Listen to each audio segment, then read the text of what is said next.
सम्मानित मंचासीन एवं मेरे सभी प्यारे युवा साथीगण, विकसित भारत 2047 का जो लक्ष्य रखा गया है उसके स्मरण में मुझे स्वामी विवेकानंद जी का एक उद्घोष जो संपूर्ण भारतवर्ष के लिए लगाया गया था वो स्मरण आता है। एक बार स्वामी विवेकानंद जी ने संपूर्ण भारत को घोषित करते हुए कहा था कि निकल पड़ा है नया भारत मोची की दुकान से, निकल पड़ा है नया भारत कारखानों की कलहाट से, नया भारत निकल चुका है गरीब की झोपड़ी से, नया भारत निकल चुका है हिमालय की गिरियों से, नया भारत निकल चुका है पर्वत की श्रृंखलाओं से और नया भारत निकल चुका है झोपड़ियों से।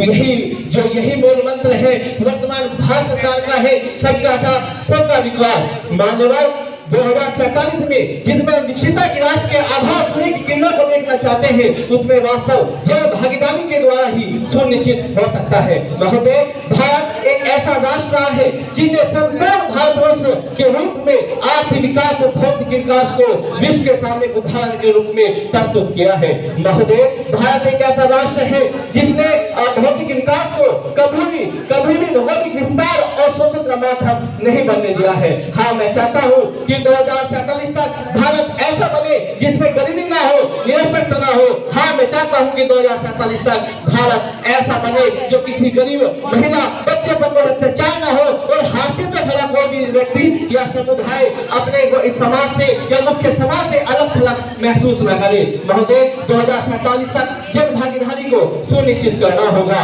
ये जो शुभारंभ हुआ है 2047 विकसिता का वास्तव में ये अनौपचारिक रूप से एक मील का पत्थर साबित होगा। यह लक्ष्य हमें मनोरम सा प्रतीक होता है। देश की बढ़ती आर्थिक व्यवस्था और तीव्र विकास की दरों से हमें लक्ष्य वास्तव में पूर्ण होता नजर आता है।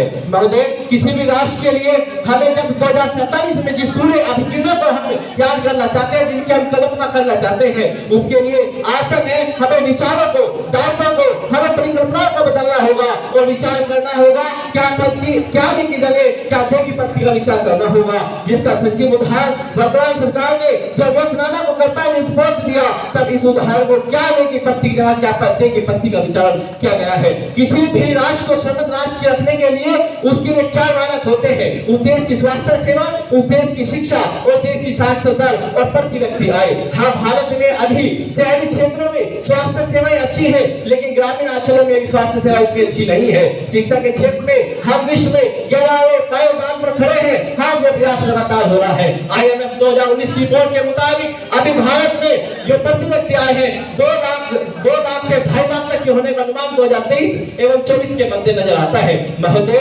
जबकि हम साक्षरता दर की बात करें तो वर्तमान में भारत की साक्षरता दर 70.7 है, जबकि एक विकसित राष्ट्र होने के लिए हमें लगभग 95 से 96% के आसपास के हमें जो ये साक्षरता की आवश्यकता है। महोदय, जब कोई विकसित होता है तो उसमें शिक्षित होना जरूरी है। विकसित भारत, शिक्षित भारत। हाँ, शिक्षा वो यंत्र मूल मंत्र है जिसके कारण स्थानीय स्तर पर बहुत सी जो समस्याएं होती है वो निमट जाती है। यदि शिक्षा के अभाव में किसी बच्चे का बचपन भटकता है तो वो वास्तव में राष्ट्र का बचपन भटकता है। उसके लिए प्रयास हो रहे हैं। वर्तमान सरकार ने नया शिक्षा नीति लाकर इस क्षेत्र में क्रांति कदम उठाया है।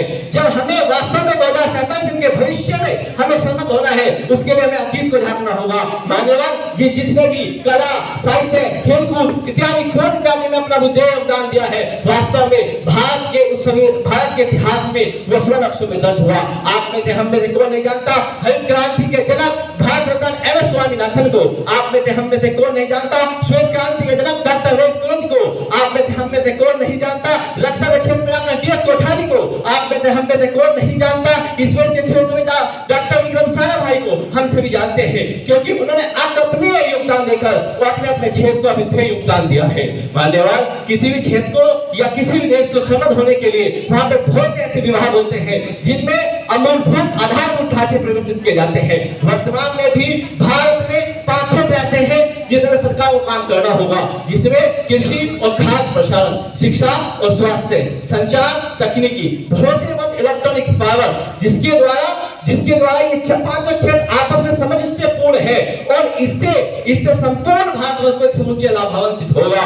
महोदय, सकारात्मक परिवर्तन चाहिए। भारत को सकारात्मक परिवर्तन के लिए अनौपचारिक आर्थिक वृद्धि करना होगा, निम्न उत्पादन क्षेत्र को विनिर्माण उत्पादन क्षेत्र तक पहुंचाना होगा, जिससे हमारे आर्थिक अद्भुत होगा। महोदय, श्रम वितरण निर्माण करने होंगे।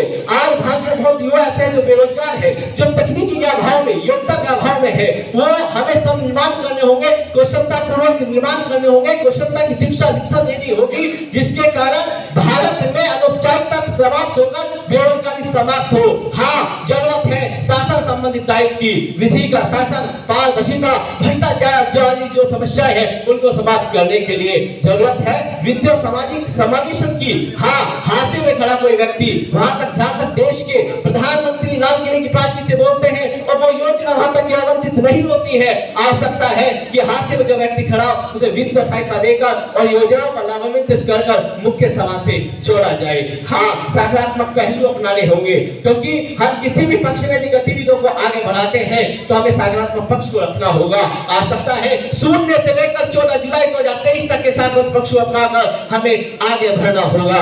आगे बढ़ना होगा, क्योंकि जब हमने देखा कि हम चंद्रमा के दक्षिण ध्रुव पर आकर्षित हुए तो वास्तव में वो कदम अद्भुत योगदान हुआ।